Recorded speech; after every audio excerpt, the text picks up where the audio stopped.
Spider-Man 2099 is one of the most popular alternate versions of any superhero character, and for years and years and years, people have been asking for him to be included in one of the movies. And although we're finally getting him in the upcoming Spider-Man Across the Spider-Verse, there was a time where he could have been in a live-action movie in the same universe as the Amazing Spider-Man franchise. So, what if it happened?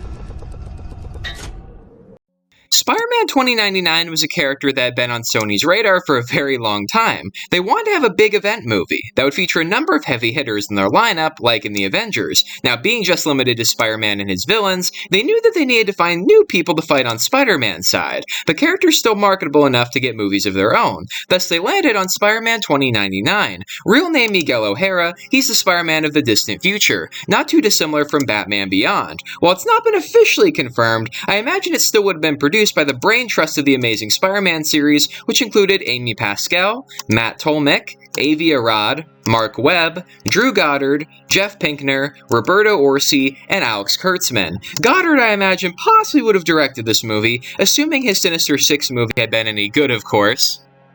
Now, Miguel O'Hara is a geneticist that lives in New York City in the year 2099, and works for a company not all that different from Oscorp called Alchemax, which is run by a man named Tyler Stone. Stone, unbeknownst to Miguel, is actually his father, whom his mother had an affair with during her time working for the company when she was younger. Now, during Miguel's time there, he's forced to run tests where he injects humans with animal and insect DNA, which always causes them to turn into monsters and then shortly die. Now, when Miguel tries to quit this obviously horrible job, Stone ends up drugging him with a powerful hallucinogen with no known cure that will likely kill the user if they don't get their fix. Essentially, this is to just keep Miguel in the company whether he likes it or not. Now, Miguel is then forced to inject himself with one of the DNA strands, that of a spider, which ultimately cures him and also allows him to gain the same powers as the original Spider-Man, though he also has some extra powers, such as the ability to create a fake duplicate of himself. He has a healing factor, slower aging, telepathy, talons and fangs, and organic webbing that shoots from his wrist.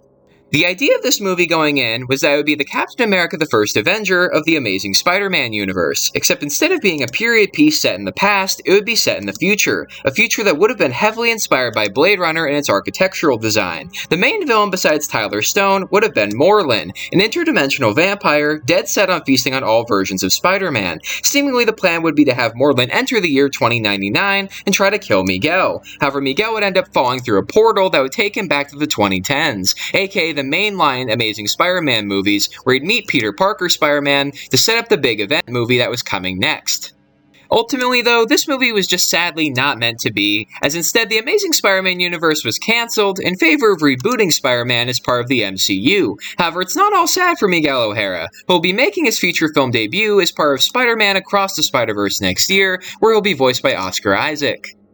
In my personal opinion, this is one of the most promising projects to have been cancelled. Morlun would have been a very interesting villain to see on screen, and Spider-Man 2099 as a whole would have been amazing to see in live action. Because yes, this would have been in live action, it wouldn't have been animated. And while I understand the argument that Spider-Man 2099 is an easier fit for animation, I can't help but feel like he would be a really good fit for live action as well. Like, seriously, okay, say what you will about the Amazing Spider-Man movies, but like, people can't deny, in my opinion, that those movies are beautiful looking. Like, yeah, some of the costumes are a bit iffy, like Electro's in the second movie, and Green Goblin's. I know that not all the costumes work, but you can't deny that the use of colors in those movies, and the shots, and the choreography, it looks stunning. Like, those movies looked beautiful. Now, like, imagine what they could do with, like, a futuristic version of New York, like in Spider-Man 2099. Just imagine how gorgeous a movie that could have been. It could have been, like, the more mainstream extreme version of Blade Runner 2049.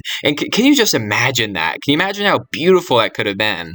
Not to mention, I think that Spider-Man 2099 as a whole is ripe for potential for a movie franchise. He's got his own set of unique villains, and seeing him cross over with regular Peter Parker Spider-Man would have been really, really cool. And I actually do think that an event like that could actually match the hype of the Avengers. I'm not saying it would make more money than the Avengers, although it could, possibly, under the right set of circumstances, because this would be an MCU without Spider-Man, so who knows, but I do think that this is an event movie that people would pay big money to go see. Like, not just this movie, but the one after is what I mean. Like, the one where he meets Peter Parker. That would have been so cool. No, but this movie on its own would have also been a huge, huge success, in my opinion. Like, no matter who they cast, I think people would still come in droves to see a live-action adaptation of this story. And I am a bit sad that I wasn't able to find who would have played Spider-Man 2099. I would have loved to see who it was going to be. I know it was probably going to be somebody on the slightly younger side because they would want to get a bunch of movies out of him, but I would have still liked a face to go with the name, if that makes sense. So yeah, as a whole, this is probably one of the most saddest canceled movies I've ever heard of, because seriously, so much potential. And, you know, I'm hoping, because I've heard that, you know, these animated Spider-Verse movies are going to be getting spin-offs. Honestly, Spider-Man 2099 is the one that needs a spin-off the most, in my opinion. Spider-Man 2099 is so popular, and for good reason, because he's just an awesome character. His whole timeline is awesome. He's got his own awesome villains. I'm saying the word awesome a lot. It's just because he is. He's just such a cool character. And I mean, yeah, these movies were planned a little too far in advance. I mean, it's a little sad to see them playing these movies so far in advance to see them not happen.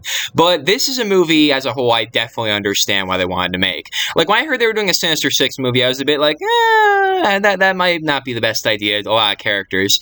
But Spider-Man 2099, that's one I understand why they wanted to do, because there is a lot of potential in doing a live-action version of that. And hell, I would prefer a live action to an animated version, but hey, I'll take whatever I can get. I'm very excited to see what they do with him in Across the Spider-Verse, both parts of that, because I'm assuming he's going to be in part 2, and I hope they do a spin-off for him, because seriously, that could make really big money, in my opinion. There's so much potential in a Spider-Man 2099 adaptation. There really, really is. And it would have been really cool to see, you know, Sony trying to tackle a different version of Spider-Man. You know, one that's not Peter Parker, because, you know, Miguel O'Hara is, you know, he's a lot, you know, he's a much more edgy character, is what I'm trying to say, than Peter Parker.